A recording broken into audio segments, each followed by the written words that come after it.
सती को हृदय से लगा लिया।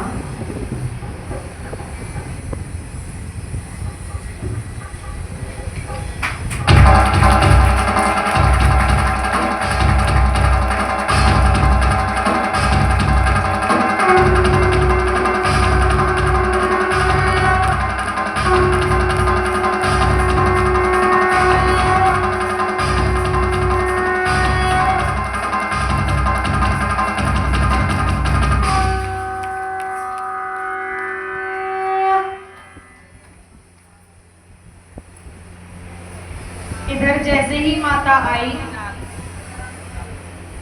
तो उनकी माता ने सती जी को हृदय से लगा लिया, क्योंकि माता का हृदय बहुत कोमल होता है महाराज। माता अपने बच्चों में कोई भेद नहीं करती, कोई भेद नहीं करती महाराज। बच्चा कितना भी गलत काम कर ले, कितना भी गलत काम कर ले, माता का हृदय कभी पत्थर नहीं बन सकता। तो जैसे ही पिता के भवन गई, माता प्रसूति ने उनको देखा और गले से लगा लिया। और जैसे ही दक्ष ने देखा तो क्या हुआ, सादर भले मिली एक माता,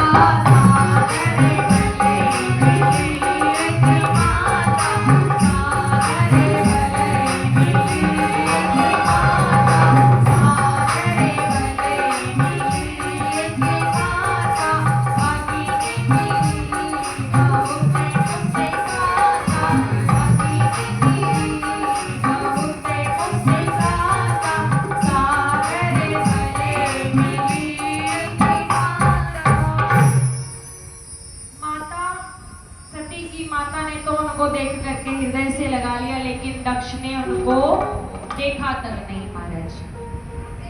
जो दक्ष उनकी, जिसकी महाराज सती मैया एक टाइम पे बहुत प्रिय हुआ करती थी, सबसे प्रिय पुत्री थी, सबसे ज्यादा प्रेम ही दक्ष अपनी सती को करता था।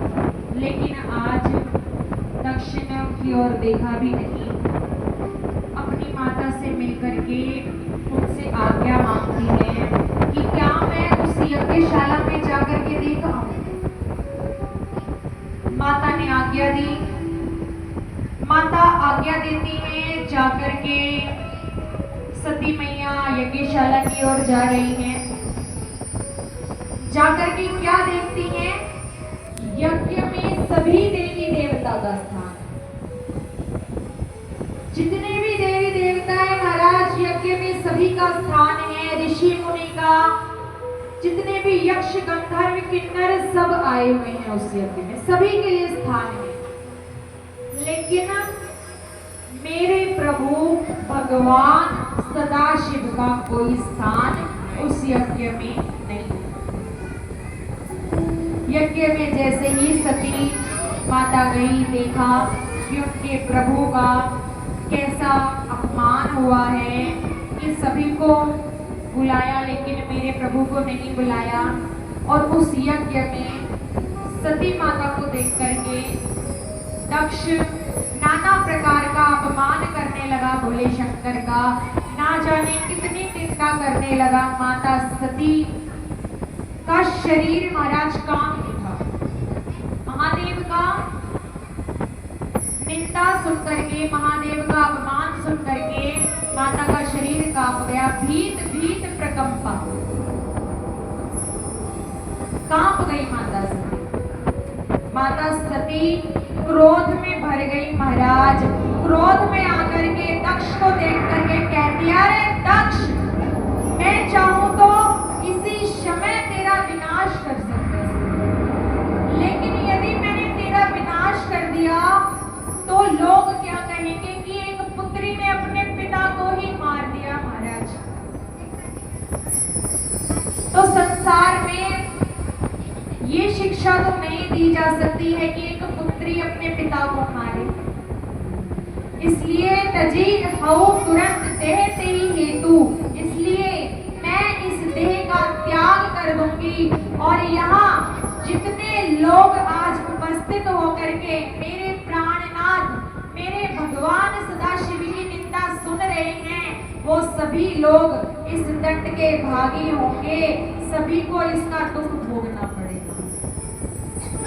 इस प्रकार से माता सती उत्तर दिशा की ओर मुख करती हैं, पीले रंग के वस्त्र धारण करती हैं, माँ भगवती और नारायण जी से प्रार्थना करती हैं, नारायण जी का स्मरण करते हुए कहती हैं, सती मरते हरि सने बरु मागा,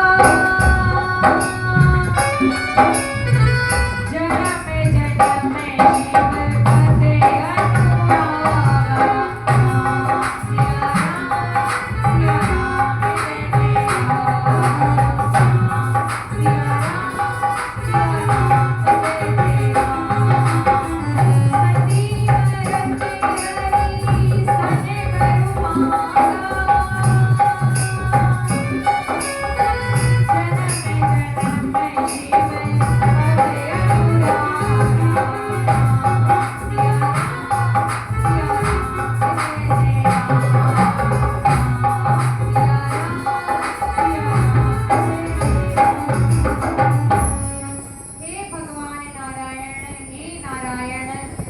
सिया त्याग कर रही हूँ, और जब मैं दोबारा जन्म लूं तो इस शरीर को, इस सती को शिव जी के चरणों में ही मेरा मन लगा रहे, शिव के चरणों की ही दासी बनूं, ऐसा मुझे वरदान।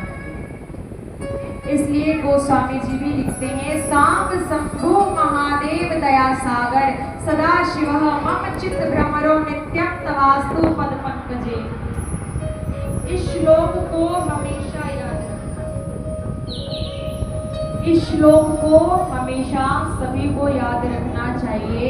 हो सके तो भगवान शिव की पूजा करते हुए ये श्लोक बोलना भी चाहिए। क्या श्लोक है? सांब शंभु महादेव दया सागर सदा शिव मम चित्त भ्रमरो नित्यम तवास्तु पद पंकजे। बोले शंकर भगवान की। इधर इस श्लोक का क्या अर्थ है?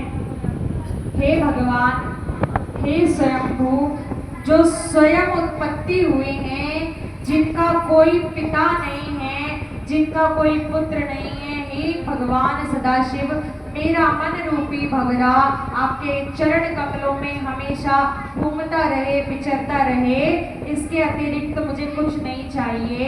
इस प्रकार नारायण जी से मैं वरदान मांगू। इस प्रकार से माता सती ने नारायण भगवान से वरदान मांगा, और इधर माता सती योग अग्नि के द्वारा अपने पंच भौतिक शरीर को नष्ट कर देती हैं, और जैसे ही नष्ट किया चारों ओर हाहाकार मच गया। देख देवता पत्थर कांपने लगे, भूकंप आ गए, मारा ज्वालामुखी बढ़ने लगा, और क्या तुलसीदास जी लिखते हैं, असे गई जो है अग्नि तनुजारा, असे गई जो है अग्नि तनुजारा, असे गई जो है अग्नि तनुजारा, असे गई जो है अग्नि तनुजारा, आया उसा करे माते हाहाकारा, आया उसा करे माते हाहाकारा, असे गई जो है अग्नि तनुजारा, असे गई जो है अग्नि तनुजारा।